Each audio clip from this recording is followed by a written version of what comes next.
Good morning बच्चों। बेटा जो पिछली क्लास थी अपनी, उस क्लास में हमने पढ़ा था कि स्थितिज ऊर्जा होती क्या है। गुरुत्वीय स्थितिज ऊर्जा के बारे में हमने पिछली क्लास में पढ़ा था। और देखो गुरुत्वीय स्थितिज ऊर्जा होती क्या है। तो अगर हम गुरुत्वीय स्थितिज ऊर्जा की बात करते हैं तो गुरुत्वीय स्थितिज ऊर्जा में क्या होता है अपने पास, कि अगर अपने पास कोई पिंड है, उस पिंड को हम कहां से लेकर आते हैं, तो बेटा उस पिंड को हम अनंत से लेकर आते हैं। और जब किसी पिंड को हम अनंत से लेकर आते हैं तो ऐसी स्थिति में अपने पास क्या होता है, अनंत से उस पिंड को, अगर हम दूसरे कोई पिंड है अपने पास, अनंत से एक पिंड को लेकर आ रहे हैं और इस पिंड को किसी दूसरे पिंड के गुरुत्वीय क्षेत्र में जब हम लेकर आते हैं तो उसके लिए हमें क्या करना पड़ता है, कार्य करना पड़ता है। और वो जो कार्य होता है वो क्या कहलाता है, किसके बराबर होता है, गुरुत्वीय स्थितिज ऊर्जा के बराबर होता है। ठीक है, गुरुत्वीय स्थितिज जो अपने पास ऊर्जा है, उस ऊर्जा का मान हमने 3 जगह पर निकाला था। सबसे पहले निकाला पृथ्वी सतह से h ऊंचाई पर, तो जो कितना आया था -Gmm अपॉन में स्मॉल r। जो गुरुत्वीय स्थितिज ऊर्जा होता है इसका मान बेटा हमेशा कैसा होता है, ऋणात्मक होता है। मतलब सदैव इसका मान कैसा होगा, माइनस का होता है। जब हमने पृथ्वी सतह से h ऊंचाई पर इसका मान निकाला तो अपने पास क्या आता है, स्मॉल -Gmm अपॉन में स्मॉल r इसका मान आया था। अगर हम बात करते हैं पृथ्वी सतह की, तो पृथ्वी सतह पर जो इसका मान होता है वो होता है -Gmm अपॉन में कैपिटल R। ये जो इसका मान आया था ये कहां पे आया था, पृथ्वी सतह पर आया था। अगर हम पृथ्वी सतह के अंदर इसका मान निकालते थे तो पृथ्वी सतह के अंदर अपना मान इसका आया था U बराबर -Gmm अपॉन में 2r क्यूब, ये था 3r square minus small r। ये मान आया था पृथ्वी सतह के अंदर। जब हम अनंत से किसी वस्तु को कहां तक लेकर आते हैं, तो जब हम अनंत से किसी वस्तु को पृथ्वी सतह के अंदर लेकर आते हैं तो उसके लिए जो हमें काम करना पड़ता है, उस कार्य का जो मान आया था वो अपना आया था -Gmm अपॉन में 2r cube 3r square minus small r square. इसके बाद हमने एक मान और निकाला था कि अगर केंद्र की बात करते हैं, सेंटर पर आ जाते हैं, पृथ्वी के केंद्र पर जो किसी पिंड की अगर हम बात करें, उस पिंड की जो गुरुत्वीय स्थितिज ऊर्जा होती है उसका मान बेटा अपने पास कितना आया था, वो आया था U बराबर -3/2 Gmm अपॉन में r। ये मान आया था पृथ्वी के केंद्र पर किसी पिंड के लिए गुरुत्वीय स्थितिज ऊर्जा का मान। ये हमने चारों चीज पिछली क्लास में अपनी निकाल ली थी। आज का जो अपना टॉपिक है वो है बेटा पलायन वेग। तो आज हम बात करेंगे किसके बारे में, पलायन वेग। तो देखो पलायन वेग अपना होता क्या है।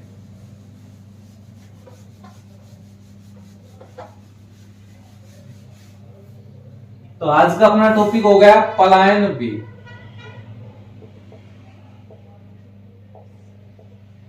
बेटा पलायन वेग बोल दो चाहे बोल दो एस्केप वेलोसिटी, एक ही बात। देखो पलायन वेग अपना होता क्या है, तो अगर अपने पास कोई पिंड है, अपने पास क्या है, कोई पिंड है, उस पिंड को हम आकाश में ऊर्ध्वाधर कहां फेंकते हैं, ऊपर की ओर हमने फेंक दिया। कि कोई पिंड है उसको हम ऊर्ध्वाधर कहां फेंक रहे हैं, ऊपर की ओर उसको फेंकते हैं। तो एक ऐसा वेग जिससे अगर हम किसी पिंड को ऊपर की ओर फेंकते हैं तो वो पृथ्वी से बाहर चला जाए। पृथ्वी से बाहर कहां जाएगा, अंतरिक्ष में जाएगा।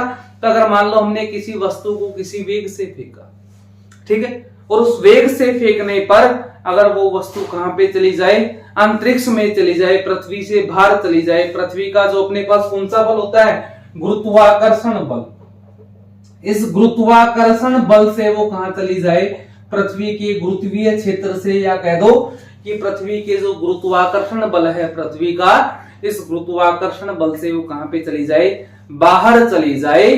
तो ऐसी स्थिति में जो वेग है, जिस वेग से हमने उस वस्तु को फेंका है, वो वेग कौन सा कहलाता है, वो कहलाता है पलायन वेग। मतलब वह वेग जिससे अगर हम किसी वस्तु को आकाश में फेंकते हैं, ऊपर की ओर आकाश में फेंकते हैं, तो वो कि कोई भी, पृथ्वी जरूरी नहीं, कोई ग्रह भी हो सकता है, उस ग्रह के गुरुत्वीय क्षेत्र से, या कह दो उस ग्रह के गुरुत्वाकर्षण बल से वो कहां पे चली जाती है, बाहर निकल जाती है। मतलब वापस लौटकर उस ग्रह पर नहीं आती। तो ऐसा जो वेग अपना होता है वो कौन सा कहलाता है, पलायन वेग कहलाता है। ठीक है। पलायन वेग जो है इसको वी से प्रदर्शित करते हैं। वी का मतलब वेलोसिटी, ई का मतलब एस्केप, मतलब एस्केप वेलोसिटी, यानी कि क्या होगा, निर्गत वेग बोल सकते हो आप इसको। क्या बोल सकते हो, निर्गत वेग भी बोल, कि जो बाहर निकालने के काम आता है। कहां से बाहर निकालेगा, कोई ग्रह होगा तो ग्रह से बाहर निकालेगा, अगर पृथ्वी है तो कहां से बाहर निकालेगा, पृथ्वी से बाहर निकालेगा, जिसको हम किससे प्रदर्शित करते हैं, वी से प्रदर्शित करते हैं। अब देखो हम सबसे पहले निकालेंगे पृथ्वी के लिए, या कह दो किसी ग्रह की अगर हम बात करते हैं तो उस ग्रह के लिए हम किसका मान निकालेंगे, पलायन वेग का। तो सबसे पहले मैं मान निकाल रहा हूं पृथ्वी के लिए पलायन वेग। तो देखो बेटा जो अपना टॉपिक हो गया वो क्या होगा, पृथ्वी के लिए पलायन वेग। पृथ्वी के लिए जो पलायन वेग होता है उसका मान कैसे आएगा। देखो पृथ्वी की बात कर रहे हैं कि भाई माना अपने पास m द्रव्यमान की कोई वस्तु, कोई पिंड हो गया जिसका द्रव्यमान कितना है, स्मॉल m, और पृथ्वी का जो द्रव्यमान है वो कितना है, कैपिटल M। ये हो गया पृथ्वी का द्रव्यमान, ये तो पिंड का द्रव्यमान हो गया, और ये किसका द्रव्यमान हो गया, पृथ्वी का द्रव्यमान। हमने किसी पिंड को क्या किया है, आकाश में फेंका है, ऊपर की ओर फेंका है, और पृथ्वी जो है पृथ्वी से फेंका है, तो पृथ्वी का द्रव्यमान हो गया कैपिटल M, ठीक है। और जो पिंड हमने फेंका था उसका द्रव्यमान कितना हो गया, तो उसका द्रव्यमान हो गया इसमें। और माना इस पिंड को हमने वी वेग से कहां पे फेंका है, आकाश में फेंका है। तो देखो जब किसी पिंड को हम ऊपर की ओर फेंकेंगे तो ऐसी स्थिति में होगा क्या, हम जिस पिंड की हम बात कर रहे हैं उस पिंड के लिए हम बात करते हैं कि देखो शुरुआत में पिंड अपना कौन सी अवस्था में था बेटा, स्थिर अवस्था में था, वो गतिशील थोड़ी था। और स्थिर अवस्था में उस पिंड पर क्या लगेगा, गुरुत्वाकर्षण बल लगेगा, किसका, पृथ्वी का। इस गुरुत्वाकर्षण बल के कारण वहां पर गुरुत्वीय क्षेत्र होगा, और इस गुरुत्वीय क्षेत्र में उस पर क्या कार्य करेगी, गुरुत्वीय स्थितिज ऊर्जा, क्योंकि स्थिर अवस्था में है, और स्थिर अवस्था में पिंड में कौन सी ऊर्जा होती है, स्थितिज ऊर्जा होती है। तो एक तो लग गई उस पर गुरुत्वीय स्थितिज ऊर्जा, और दूसरी उस पर क्या लगेगी, देखो जब हम पिंड को ऊपर की फेंकेंगे, ऐसे ऊपर की तरफ हमने पिंड को क्या किया, फेंक दिया। जब ऊपर फेंका तो पिंड क्या करेगा, अपना गति करेगा, और गति में कौन सी ऊर्जा होती है, गति में जो ऊर्जा निहित होती है उसको क्या बोलते हैं, गतिज ऊर्जा बोलते हैं। तो अपने पास पिंड की दो ऊर्जाएं हो गई, एक तो हो गई स्थितिज ऊर्जा, और दूसरी कौन सी ऊर्जा होगी बेटा, गतिज ऊर्जा। ये दो ऊर्जाएं उस पिंड में निहित होगी। तो देखो सबसे पहले हम निकालेंगे पृथ्वी सतह पर निकालेंगे, किस पर निकालेंगे, पृथ्वी सतह पर। तो पृथ्वी सतह पर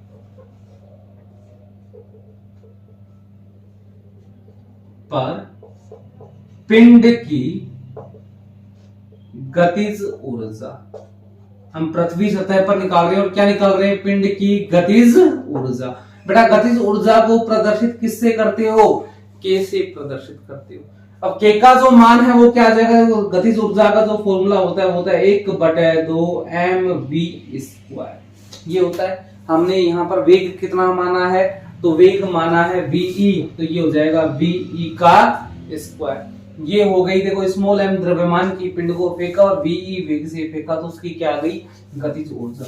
इसको दे दो समीकरण नंबर कितना, 1। अब इसके बाद क्या करेंगे, पृथ्वी सतह पर पिंड की स्थितिज ऊर्जा। देखो स्थिर अवस्था में था इससे पहले, तो उसकी कौन सी ऊर्जा होगी, स्थितिज ऊर्जा भी होगी। और जो बेटा उसकी स्थितिज ऊर्जा है उसको हम किससे प्रदर्शित करते हैं, U से। और देखो पृथ्वी सतह पर स्थितिज ऊर्जा हमने पिछली क्लास में निकाली थी, जो क्या होता है, वो होता है -Gmm/R।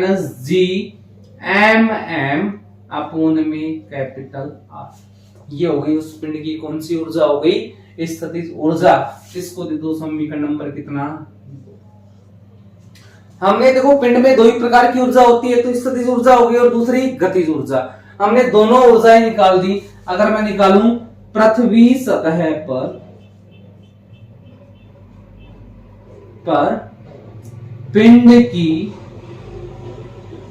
कुल ऊर्जा, हम पृथ्वी सतह पर क्या निकाल रहे हैं, पिंड की कुल ऊर्जा निकाल रहे हैं, जिसको प्रदर्शित करोगे E से, और E बराबर क्या होता है, K+U, यानी कि कुल जो ऊर्जा होगी वो क्या होगी, गतिज ऊर्जा प्लस में स्थितिज ऊर्जा। दोनों को जोड़ दो तो अपने पास कितनी ऊर्जा आ जाएगी, उसकी कुल ऊर्जा आ जाएगी। देखो बेटा कौन से समीकरण में, ये का मान अपने पास समीकरण नंबर 1 में है, यू का मान अपने पास समीकरण नंबर 2 में है। क्या करोगे यहाँ पे, समीकरण 1 व 2 से मान रखने रखो, क्या आएगा, ई बराबर अपने पास आ गया, के का मान कितना है 1/2 mve स्क्वायर प्लस, और ये था माइनस, तो माइनस हो गया, प्लस माइनस क्या हो गया माइनस। यू का मान कितना है जी एम एम अपॉन में कैपिटल, इसको दे दो समीकरण नंबर 3। ये सारा का सारा काम हमने कहां पे निकाल दिया, पृथ्वी की सतह पर निकाल दिया ना। अब देखो जब आपने किसी पिंड को ऊपर की तरफ फेंका तो कहां पे जाएगा, अंतरिक्ष में। और बेटा अंतरिक्ष को हमेशा हम क्या मानते हैं, अनंत मानते हैं। क्या मानते हैं, अंतरिक्ष हमें नहीं पता कहां पे, हम क्या मानेंगे, अनंत पर गई वस्तु, कहां पे गई, अनंत पर। तो क्या लिखोगे, अंतरिक्ष, या ब्रैकेट में क्या लिख दोगे, अनंत पर पिंड की कुल ऊर्जा। देखो पृथ्वी सतह पर तो हमने निकाल दिया, अब हमें कहां पे निकालेंगे, अंतरिक्ष में, जहां पे अपना पिंड गया हुआ है उस अंतरिक्ष में उस पिंड की क्या निकालेंगे, कुल ऊर्जा। बेटा अंतरिक्ष कहां पे माना हमने, अनंत पर माना, और अनंत पर जो कुल ऊर्जा होती है वो हमेशा कितनी होती है, 0 होती है। चाहे वो स्थितिज ऊर्जा हो चाहे गतिज ऊर्जा हो, अनंत पर जो ऊर्जा होगी वो कितनी होती है, 0। मतलब अनंत पर जो कुल ऊर्जा हो गई ई, वो कितनी हो गई, 0। इसको दे दो बेटा समीकरण नंबर कितना अपने पास, 4। ठीक, अब देखो अपने पास समीकरण 3 क्या थी, पृथ्वी सतह पर कुल ऊर्जा थी जो अपने ये निकाली थी, और समीकरण 4 क्या है, अनंत पर कुल ऊर्जा। ठीक है, अब ऊर्जा तो पिंड की है, पिंड की जो कुल ऊर्जा होती है वो हमेशा कैसी रहती है, संरक्षित रहती है ऊर्जा संरक्षण के अनुसार, कि पहले इस पिंड की जो ऊर्जा होगी वही बाद में होगी। चाहे पिंड को आप कहीं पे ले जाओ उसकी ऊर्जा तो वो की हो रहेगी जो उसके अंदर है। अगर मान लो स्थिर अवस्था में है तो सारी की सारी ऊर्जा किसके रूप में रहेगी, स्थितिज ऊर्जा के रूप में। अगर वो गति अवस्था में है तो सारी की सारी ऊर्जा किसके रूप में रहेगी, गतिज ऊर्जा के रूप में होगी। तो यहाँ पर भी पिंड की ऊर्जा ये पिंड की ही ऊर्जा थी, और जब पिंड अपना अनंत पर गया तो ये ऊर्जा भी किसकी थी बेटा, अपनी पिंड की ही ऊर्जा थी। तो अपने पास देखो समीकरण 3 और 4 से, 3 व 4 से, बेटा 3 और 4 से हम क्या कर सकते हैं, तो समीकरण 3 और 4 से देखो अपने पास ये भी ई का मान था और ये भी ई का, दोनों आपस में कैसे हो गए, बराबर हो गए। 1/2 mve square minus G M M upon में कैपिटल आर, ये रहा इसका मान, यही तो है हमने निकाला समीकरण नंबर कितने में, 3 में। ये जो मान है ये किसके बराबर हो गया, 0 के। पक्षांतरण कर दो, यहाँ पे जब पक्षांतरण करोगे तो क्या आएगा, 1/2 mve स्क्वायर बराबर जी एम एम अपॉन में कैपिटल आ गया। बेटा स्मॉल m से क्या कैंसिल हो गया, स्मॉल m, तो क्या बचा अपने पास, ये बच गया 1/2 ve square equals to G M upon में कैपिटल हो गया अपने पास मान।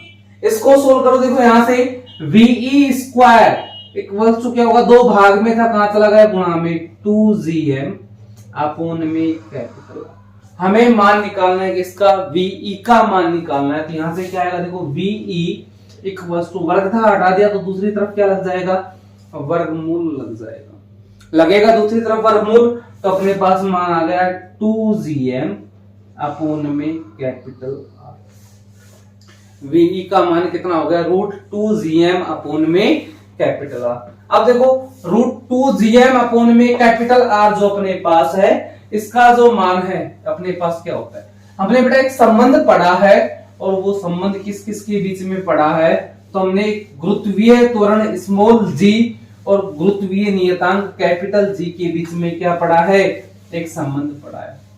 ठीक है, जो हमने इसी चैप्टर में पढ़ा है, क्या था, जी यानी कि गुरुत्वीय त्वरण, व कैपिटल जी यानी कि गुरुत्वीय नियतांक। इन दोनों में क्या पढ़ा है, में संबंध से।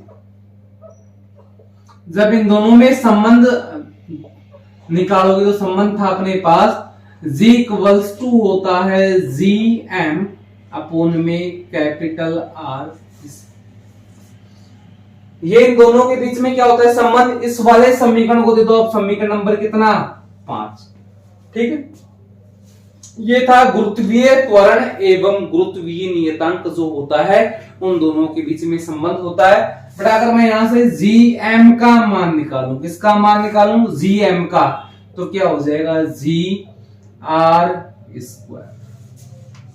तो भाग में था कहां पे चला गया गुणा में, GM की जगह पर समीकरण 5 में मैं क्या लिख सकता हूं GR स्क्वायर। तो ये जो मान है अपने पास, इस मान को आप कहां पे रख दो समीकरण 5 में क्या रखो, मान रखने पर। हमें मान रखना है समीकरण नंबर कितने में 5 में, तो रखो क्या आएगा अपने पास, ये आ गया BE बराबर √2। GM का मान कितना है GR स्क्वायर अपोन में कितना है बेटा कैपिटल R से R कैंसिल हो गया, VE बराबर हो गया √2GR। ये जो फॉर्मूला हमें मिला है ये फॉर्मूला कहलाता है पलायन वेग का फॉर्मूला। जरूरी नहीं पृथ्वी की बात करो, किसी भी ग्रह से अगर आप किसी वस्तु को अंतरिक्ष में फेंकना चाहो ताकि वो उस ग्रह पर क्या ना आए, वापस ना आए, तो ऐसी स्थिति में हमें उसके लिए अगर पलायन वेग निकालना है कि कितने वेग से हम उस वस्तु को आकाश में फेंके, तो उसके लिए जो बेटा पलायन वेग होगा उसका फॉर्मूला होता है VE इक्वल्स टू √2GR। अगर मैं बात करता हूं किसके लिए, पृथ्वी के लिए, कि पृथ्वी से अगर हम किसी वस्तु को आकाश में फेंकते हैं, अंतरिक्ष में फेंकते हैं, तो उसके लिए अपने पास पलायन वेग कितना चाहिए कि हम कितने वेग से उस वस्तु को कहां पे फेंके, आकाश में फेंके कि वो वापस पृथ्वी पर लौट कर ना आए। तो बेटा देखो अगर मैं बात करता हूं किसकी, पृथ्वी की बात करता हूं, तो देखो पृथ्वी के लिए होता क्या, पृथ्वी के हमें मान किस किस का चाहिए पलायन वेग के लिए, एक तो G चाहिए। G का मतलब क्या होता है गुरुत्वीय त्वरण। उस ग्रह का या पृथ्वी का क्या होना चाहिए अपने पास, गुरुत्वीय त्वरण होना चाहिए। दूसरा अपने पास क्या है R यानी कि त्रिज्या, यानी कि उस ग्रह या पृथ्वी की क्या होनी चाहिए हमें त्रिज्या। तो देखो पृथ्वी के लिए अगर मैं बात करता हूं तो पृथ्वी के लिए G बराबर होता है 9.8 मीटर पर सेकंड स्क्वायर। कि जो गुरुत्वीय त्वरण होता है इसका मान कितना होता है 9.8 मीटर पर सेकंड स्क्वायर होता है, किसके लिए, पृथ्वी के लिए। और बेटा पृथ्वी की जो त्रिज्या है वो होती है 6400 किलोमीटर, 6400 किलोमीटर। देखो ऊपर वाला मान मीटर में है तो हमें नीचे वाले मान को भी किस में बदलना पड़ेगा, मीटर में बदलना पड़ेगा। जब हम नीचे वाले मान को मीटर में बदलेंगे तो अपने पास क्या आएगा, ये होगा 6400 गुणा में मीटर, 1 किलोमीटर को बदला तो कितने हो गए 1000, यानी कि R का जो मान है वो आ गया 64 गुणा में 10 की पावर 5 मीटर। देखो 1 2 3 4 और 5 कितने जीरो है 5, मतलब घात कितनी आएगी 10 की 5। ये R का मान और ये G का मान पलायन वेग की किसमें रखना है, हमें फॉर्मूले में रखना है। अगर ये मान हम पलायन वेग के फॉर्मूले में रखेंगे तो जो उत्तर आएगा वो किसका होगा, वो आएगा पृथ्वी के लिए पलायन वेग का मान। कि अगर आप किसी वस्तु को पृथ्वी से आकाश में फेंकते हो तो अगर तुम उस वेग से उस वस्तु को आकाश में फेंकोगे तो वस्तु कहां पे चली जाएगी, पृथ्वी से बाहर निकल जाएगी, वापस पृथ्वी पर कभी भी नहीं आएगी। तो यहाँ पे क्या आएगा VE इक्वल्स टू क्या हो जाएगा √2 इनटू में G, देखो फॉर्मूले में क्या है G, तो यहाँ पे G की वैल्यू कितनी है, पृथ्वी के लिए G कितना है 9.8 इनटू में त्रिज्या, पृथ्वी की त्रिज्या कितनी है 64 गुणा में 10 की पावर 5। बेटा इसको जब सोल्व किया जाता है तो उत्तर आता है 11.2 किलोमीटर पर सेकंड। इस वाले को सोल्व करने पर अपने पास ये उत्तर है। इसका मतलब क्या हुआ कि अगर मैं किसी वस्तु को 11.2 किलोमीटर पर सेकंड की वेग से क्या करता हूं, आकाश में फेंकता हूं पृथ्वी सतह से, तो ऐसी स्थिति में जब हमने उसको इस वेग से आकाश में फेंका तो वो वस्तु वापस लौटकर कहां नहीं आएगी, पृथ्वी पर नहीं आएगी। कहां पे चली जाएगी, सीधी आकाश में चली जाएगी, अंतरिक्ष में चली जाएगी। लेकिन उसके लिए उसका वेग ये नियत होना चाहिए ये नहीं कि हमने तो 11.2 से एक बार फेंक दिया, लेकिन बेटा वायुमंडल के कारण उसके वेग में क्या आएगी, कमी आएगी। वायु क्या करेगी, उसके वेग का विरोध करेगी तो कमी आएगी। लेकिन इसका मतलब क्या है, उसका वेग नियत होना चाहिए, कम से कम इतना वेग तो हर समय पर उस वस्तु का होना चाहिए। जब 11.2 किलोमीटर पर सेकंड उस वस्तु का वेग हर समय पर होगा तो वो जो वस्तु है जिसको हमने आकाश में फेंका है वो पृथ्वी के गुरुत्वाकर्षण को क्या कर जाएगी, पार कर जाएगी। और वो जब पृथ्वी के गुरुत्वाकर्षण को पार करेगी तो पृथ्वी के गुरुत्वाकर्षण को पार करके वो कहां पे चली जाएगी, अंतरिक्ष में चली जाएगी, आकाश में अपने पास चली जाएगी। ठीक है, अब देखो हमने पृथ्वी के लिए तो निकाल लिया। अगर हम बात करें चंद्रमा की, कि चंद्रमा जो है, अगर हम चंद्रमा से किसी वस्तु को बाहर फेंके और वापस वो वस्तु चंद्रमा पर ना आए, मतलब उसके लिए हमें क्या निकालना पड़ेगा, चंद्रमा का पलायन वेग निकालना पड़ेगा। और बेटा चंद्रमा के पलायन वेग के लिए देखो, चंद्रमा के लिए होता क्या है, चंद्रमा के लिए अगर हम चंद्रमा की बात करते हैं तो चंद्रमा के लिए क्या होता है, तो वही फॉर्मूला अपने पास पलायन वेग का क्या होता है, ये हो गया पलायन वेग का फॉर्मूला, VE = √2gr, ये फॉर्मूला है। इस फॉर्मूले में हमें किस किस की आवश्यकता होती है, जी की, गुरुत्वीय त्वरण की, और आर गुरुत्व त्रिज्या, उस ग्रह की या उपग्रह की जो भी पिंड है उसकी क्या होनी चाहिए अपने पास, त्रिज्या।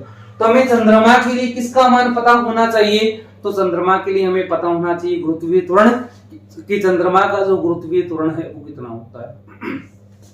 इसके अलावा हमें चंद्रमा की त्रिज्या पता होनी चाहिए कि चंद्रमा की त्रिज्या कितनी होती है। तो देखो बेटा चंद्रमा का जो गुरुत्वीय त्वरण होता है जी, वो होता है 9.8/6। 9.8 किसका गुरुत्वीय त्वरण है, पृथ्वी का गुरुत्वीय त्वरण है, और भाग दे दी हमने किसका, 6 का। मतलब जो पृथ्वी का गुरुत्वीय त्वरण होता है उसका छठा हिस्सा 1/6 भाग किसके बराबर होता है, चंद्रमा के गुरुत्वीय त्वरण के बराबर। अगर मान लो हमसे संबंध पूछा जाए पृथ्वी और चंद्रमा के गुरुत्वीय त्वरण में कितना अंतर होता है, तो पृथ्वी का जो गुरुत्वीय त्वरण है वो चंद्रमा जो अपने पास होता है उसके जो गुरुत्वीय त्वरण है उससे 6 गुना ज्यादा होगा। पृथ्वी का 6 गुना ज्यादा है और चंद्रमा का 6 गुना क्या हो गया, कम हो गया हुआ। या दूसरे शब्दों में कि चंद्रमा का जो गुरुत्वीय त्वरण होता है वो पृथ्वी के गुरुत्वीय त्वरण का कौन सा हिस्सा होता है, 1/6 हिस्सा होता है। अगर बात की जाए त्रिज्या, तो बेटा चंद्रमा जो है इसकी त्रिज्या होती है 1740 किलोमीटर। कितनी होती है, 1740 किलोमीटर, 1740 किलोमीटर ये होती है चंद्रमा की त्रिज्या। अगर देखो ऊपर वाली दूरी मीटर में है तो हमें नीचे वाली दूरी को भी किस में बदलना पड़ेगा, मीटर में बदलना पड़ेगा।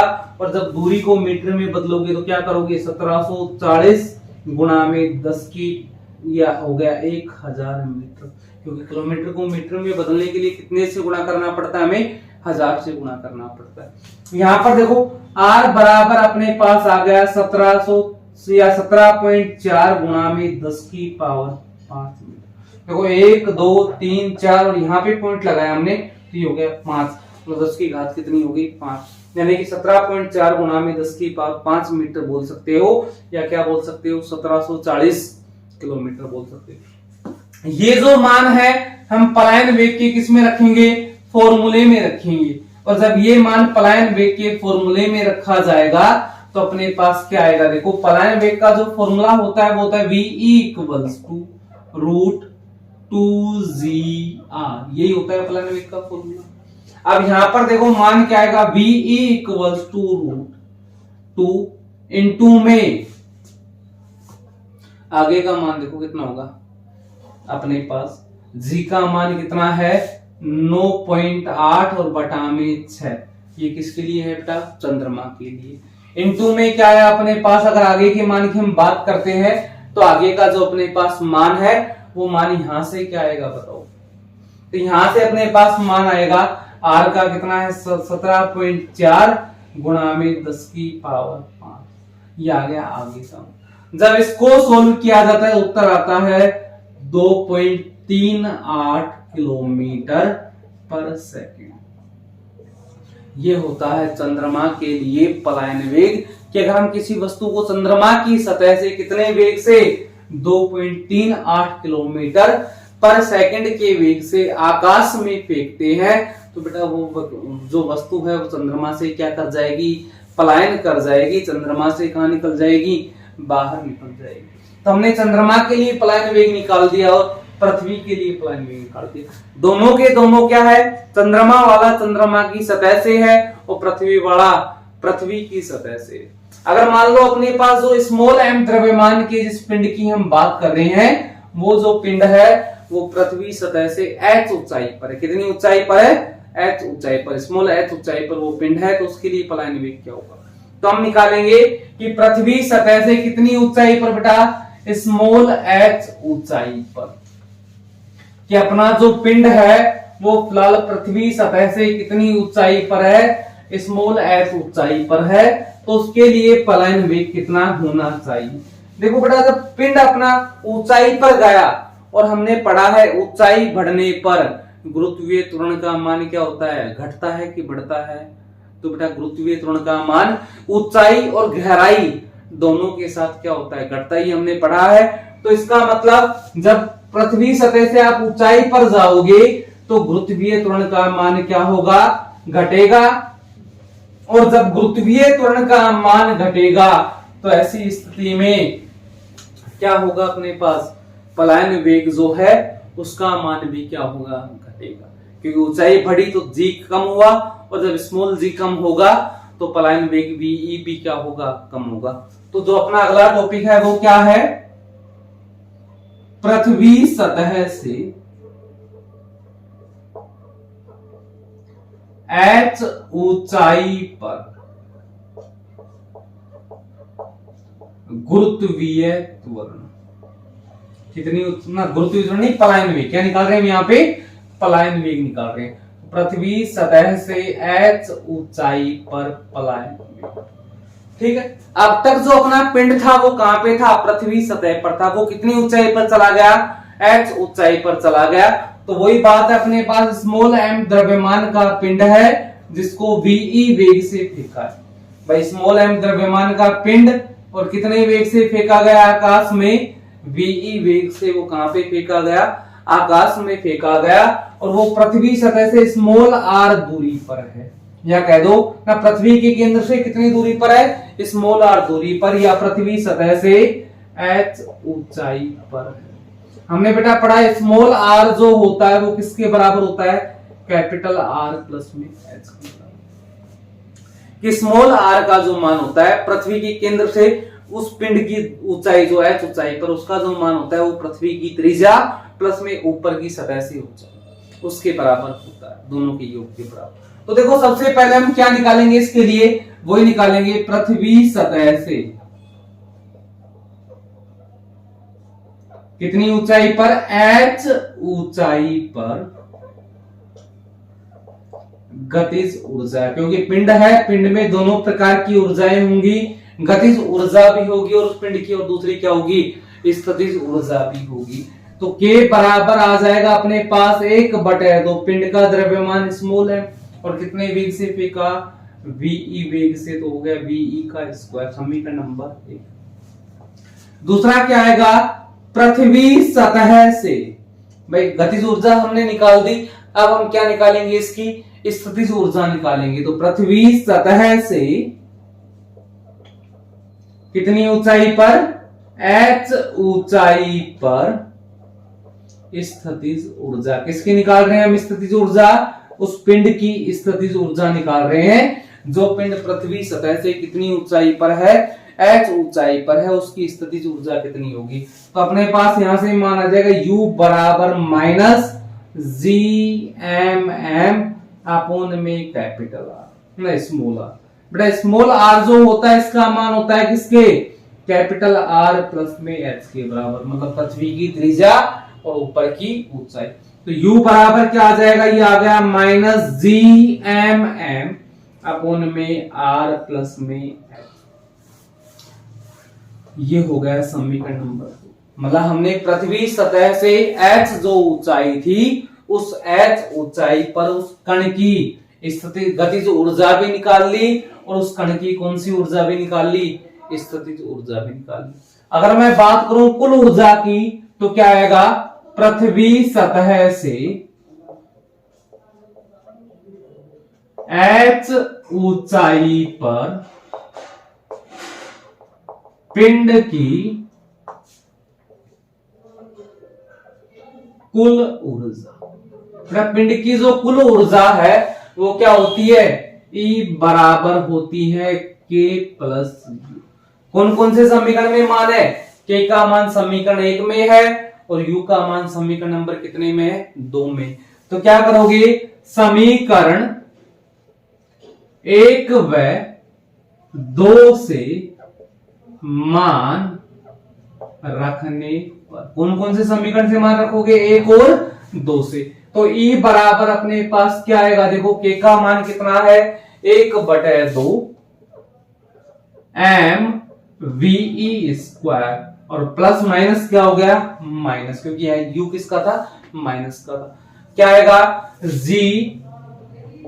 m में R प्लस H। समीकरण नंबर कितना हो गया बेटा, ये हो गया। हमने पृथ्वी सतह से H ऊंचाई पर जो पिंड अपना रखा हुआ था उस पिंड की क्या निकाल दी, कुल ऊर्जा निकाल दी। अब जब हम उस पिंड को आकाश में फेंक रहे हैं और आकाश में हम क्या कहते हैं, हम उसको इतने वेग से फेंकेंगे कि वो कहां पे चला जाए, अंतरिक्ष में चला जाए, वापस पृथ्वी पर नहीं आए। तो जब वो अंतरिक्ष में जाएगा तो कहां पे चला गया बेटा, पिंड अनंत पर चला गया, क्योंकि अंतरिक्ष को हम कहां पे मानते हैं, अनंत पर। और अनंत पर अगर हम बात करते हैं, अनंत पर पिंड की ऊर्जा, या ये ऊर्जा हम कहां पे निकाल रहे हैं, अंतरिक्ष पर निकाल रहे हैं। अंतरिक्ष बोल दो या अनंत, क्योंकि अंतरिक्ष को हम कहां पे मानेंगे, अनंत पर मानेंगे। ठीक है, तो इसके लिए देखो अनंत पर जो कुल ऊर्जा होती है वो कितनी होती है, 0 होती है। अनंत पर हमेशा चाहे वो गतिज ऊर्जा हो चाहे वो स्थितिज ऊर्जा हो, उसका मान कितना होता है, 0 होता है। ठीक है, तो ये ऊर्जा हो गई 0। अब क्या करोगे, समीकरण 3 व 4 से क्या आएगा बेटा, समीकरण 3 और 4 से अपने पास, तो देखो 3 में भी E का मान है और 4 में भी किसका मान है, E का मान है। जब दोनों में E का मान अपने पास है तो यहां से क्या आ गया, दोनों आपस में क्या हो जाएंगे, बराबर, mVE square minus G mm में R प्लस में H बराबर किसके हो गए बेटा, 0 के हो गया।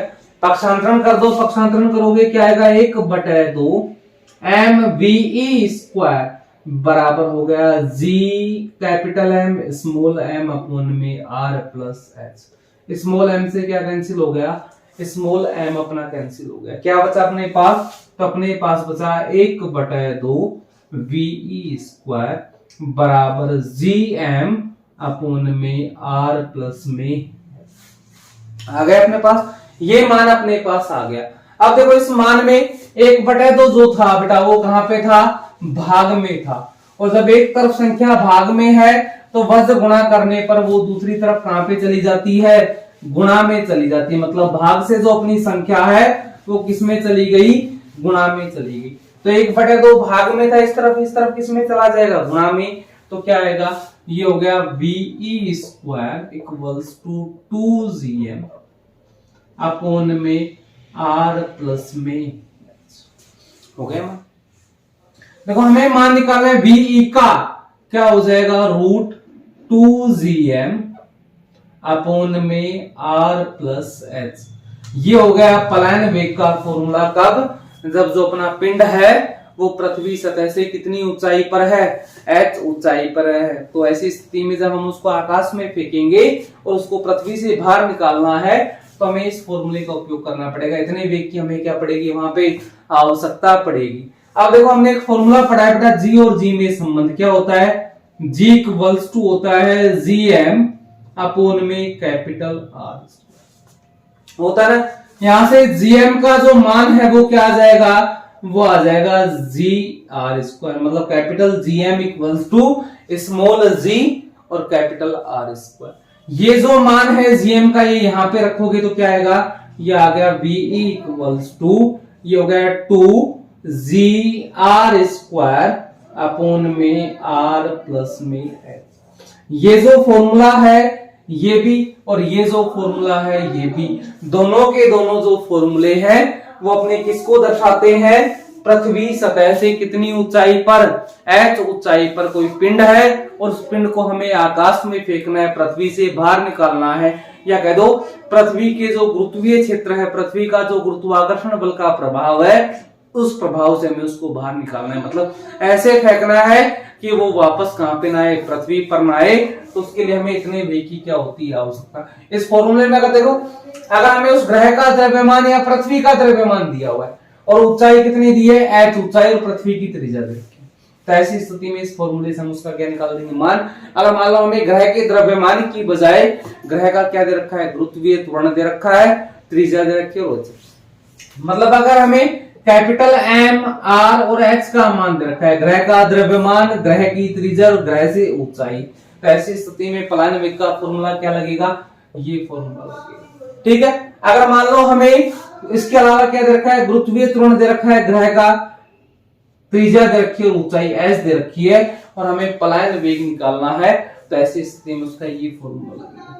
ठीक है बेटा, जो अपना पलायन वेग टॉपिक था वो कंप्लीट हो गया। नेक्स्ट क्लास में हम अपना नेक्स्ट टॉपिक पढ़ेंगे। Thank you.